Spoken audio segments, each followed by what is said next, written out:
é o Evangelho, segundo Jesus, segundo o Cordeiro Eterno de Deus, segundo a ordem de Melquisedeque. Hoje, Romanos capítulo 3, do verso 9 em diante.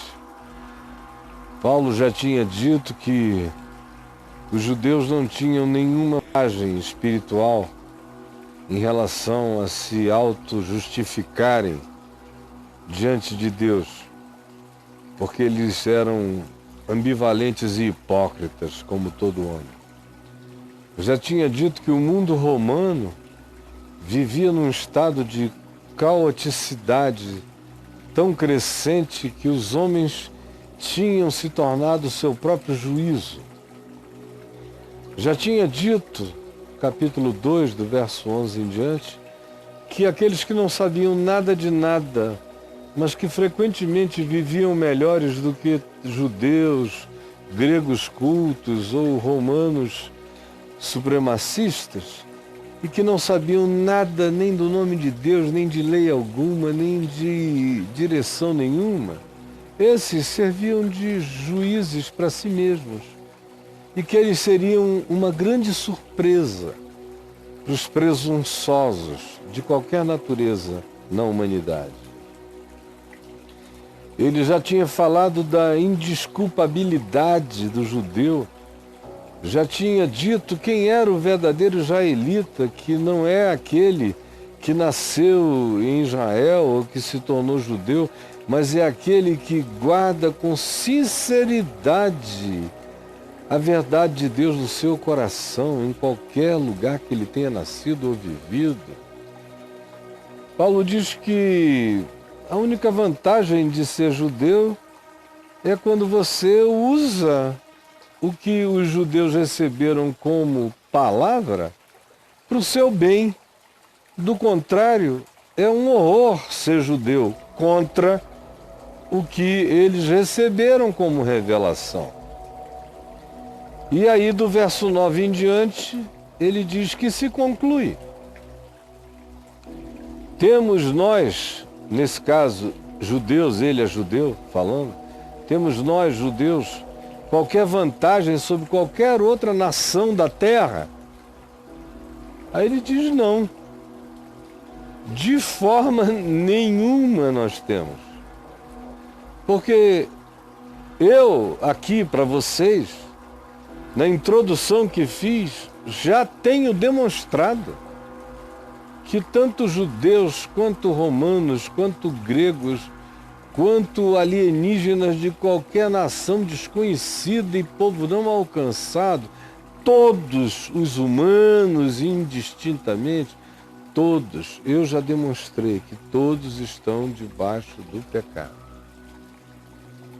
E aqueles que acham que sabem mais sobre Deus estão em situação pior do que aqueles que nada sabem acerca dele. Conforme está escrito. Então Paulo diz, está escrito o quê? E ele faz aqui uma coletânea de referências de salmos e os junta, pedaços do Salmo 140, do Salmo 10, ele vai juntando pedaços e monta o que vem a seguir, que está escrito. E ele diz, não há justo, isso está escrito, nem sequer um.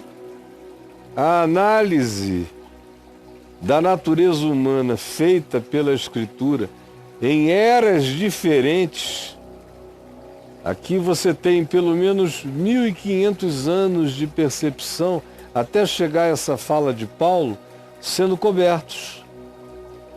No mínimo, por 1500 anos ele está dizendo pessoas diferentes, em eras diferentes, escrevendo em momentos diferentes, concordaram a respeito da incurabilidade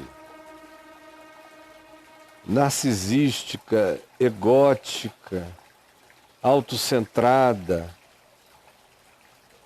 e supremacista do ser humano. Por isso não há nenhum justo, porque todo mundo diz primeiro eu, nem sequer um. Também não há quem entenda. Tem muita gente inteligente, muita gente bem informada, erigindo construções equivocadas, porque o fundamento, a base, o pressuposto, o princípio está equivocado. Por isso, se você não tiver a base hermenêutica essencial, a pedra de esquina, a rocha dos séculos, das eras, dos tempos, que atravessa todos os zeitgeists, todos os espíritos do tempo, se não se tem esse fundamento, não há quem entenda. Nem filósofo, nem pensador. Os mais cultos montam a sua cultura a partir do pressuposto do engano. Também não há quem busque verdadeiramente a Deus. Não há ninguém. Todo mundo tem alguma coisa, em algum lugar, em alguma dimensão, que seja a razão pela qual ele busque a Deus. Do contrário, não. Do contrário, se não for fustigado por alguma culpa, por alguma angústia, por algum temor, por alguma fraqueza, por alguma impotência, ou por alguma esperança, ou por algum desejo, não há quem busque a Deus. Todos, significando todos em hebraico, em grego, em português, em qualquer língua, todos, a totalidade. Todos se extraviaram, saíram da via. Extraviar é escolher uma outra via, um outro caminho, que não era o caminho da vereda simples de Deus para a existência. Todos se extraviaram e se extraviadaram também. Todos, a uma, se fizeram inúteis. Inúteis para a natureza, inúteis para o ar, inúteis para a água, inúteis para a vida. E se tornaram inúteis uns aos outros, cada um compete contra o outro. E uma nação se levanta contra outra nação. Não há nenhum olhar conjunto em favor da vida, em favor da terra, em favor da humanidade.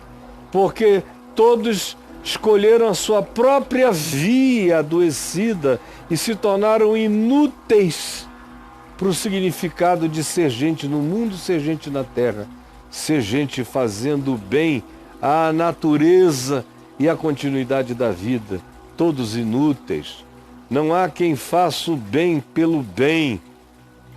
Todo mundo quer alguma vantagem, alguma compensação, alguma remuneração, alguma fama, algum aplauso, algum reconhecimento, algum Nobel, algum prêmio, algum olhar de inferioridade para a sua elevação ética. Não há quem faça o bem mesmo, limpo. Não há nenhum sequer.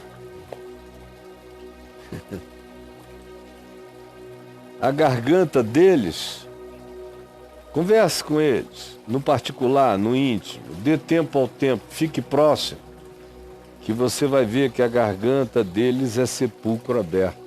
Começa a ter o hálito da morte, a exalar o hálito da morte, hálito espiritual, hálito psicológico,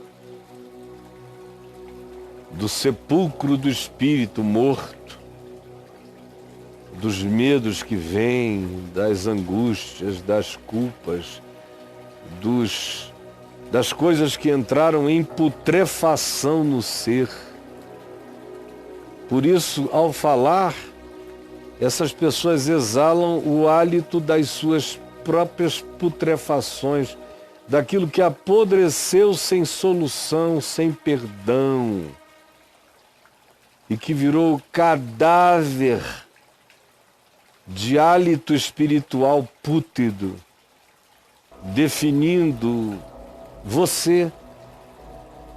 Quem pudesse sentir o seu hálito espiritual, diz aqui a Escritura, sentiria isso, essa garganta de sepulcro, e que tem a língua, que é uma urdidura, é um tear, é uma máquina de urdir engano. Você já imaginou? A língua é como um tear, amarração do engano, por todos os lados, da mentira, do acréscimo, da calúnia, do dizer eu ouvi dizer e tocar adiante, provavelmente uma mentira ou um grande exagero, sem comprovação.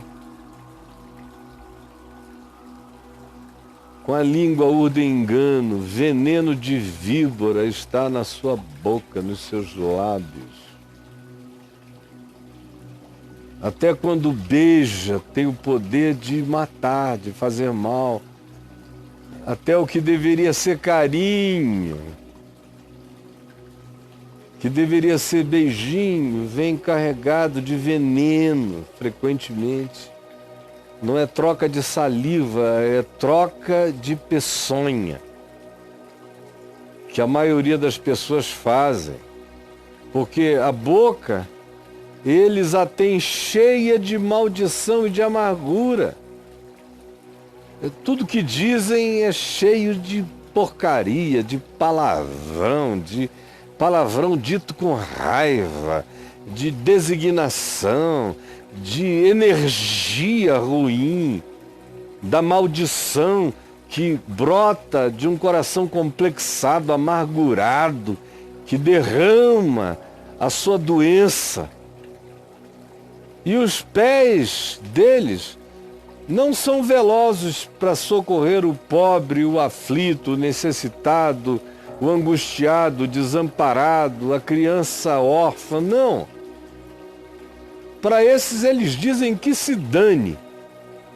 No entanto, os seus pés são velozes para fazer uma vingança, para correr na casa do outro e contar uma história que destrói mesmo, que confirma mesmo.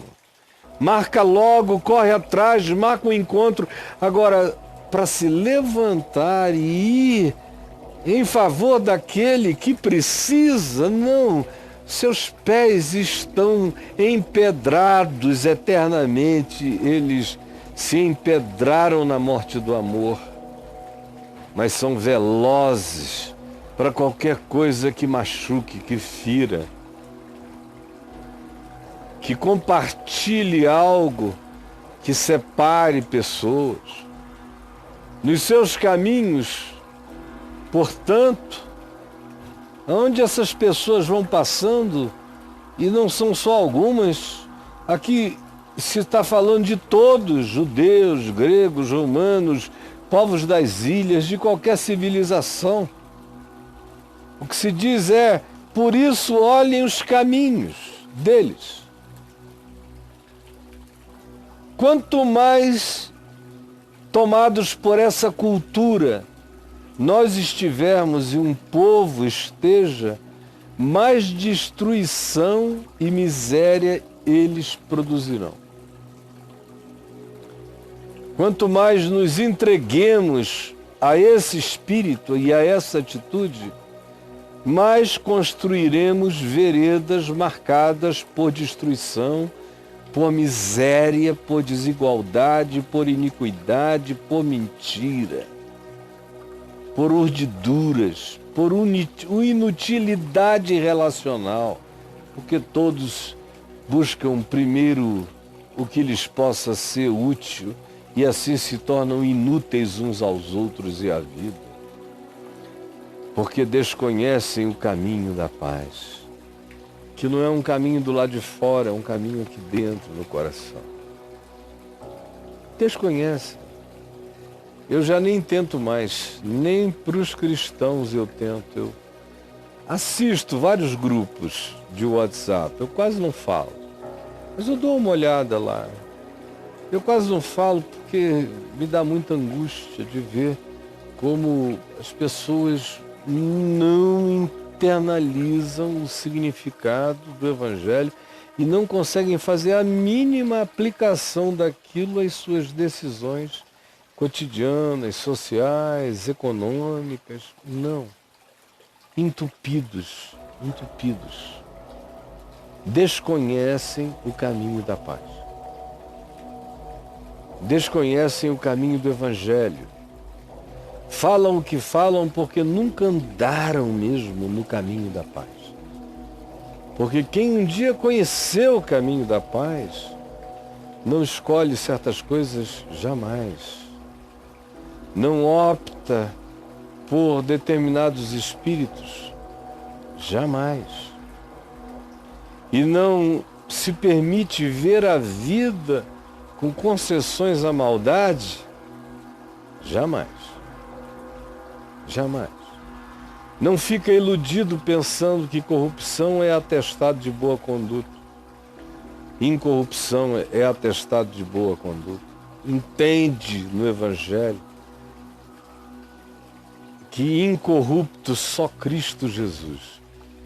Os demais sabemos que todos pecaram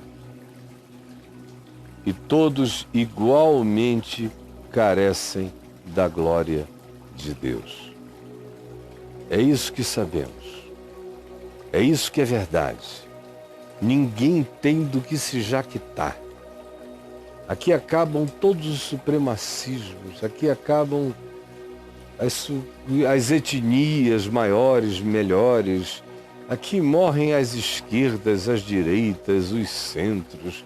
Aqui acabam as soberbas religiosas, os moralismos superiores. Aqui acaba tudo. Aqui é todo mundo nu, pelado. É todo mundo com a sua vergonha para fora. Quem não se enxergar assim não vai ver Deus jamais. Quem não tiver primeiro essa percepção de quem é, não vai conhecer o Evangelho. Vai continuar julgando, vai continuar separando o joio do trigo, vai continuar mandando gente para o inferno, vai continuar carregando o inferno em si mesmo, embora defenda Deus mandando gente para o inferno.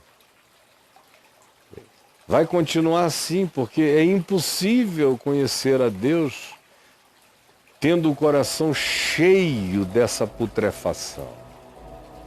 Você pode ficar velho frequentando um templo sem conhecer a Deus jamais.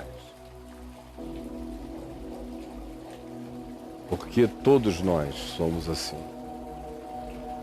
E não tenha a ilusão de que as coisas ficaram diferentes, por exemplo, só porque um novo governo, quase um novo regime, tomou o poder pela força do seu voto.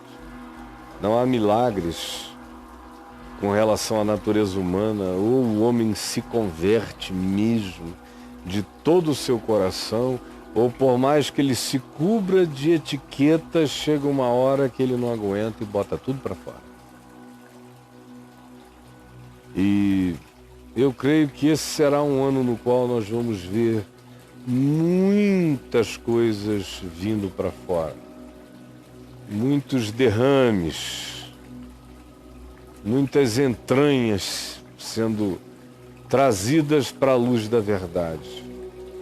Muita ficha caindo em todos os níveis. Eu peço que isso comece aqui na minha consciência.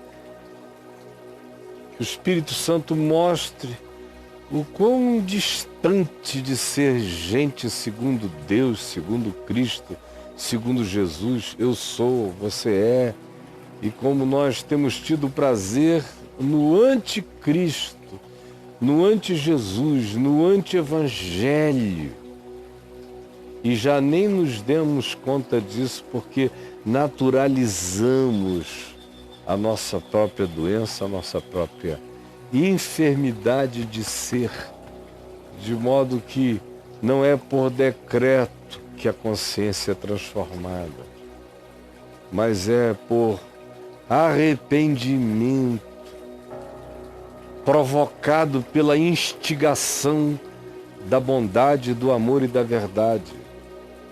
Porque é isso que a Escritura ensina, aqui mesmo em Romanos, que é o amor de Deus, a bondade de Deus, a provocação da misericórdia de Deus, que pode nos conduzir ao arrependimento.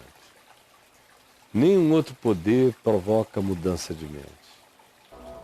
E com relação aos temores sobre os quais os homens obedecem, também são temores parciais.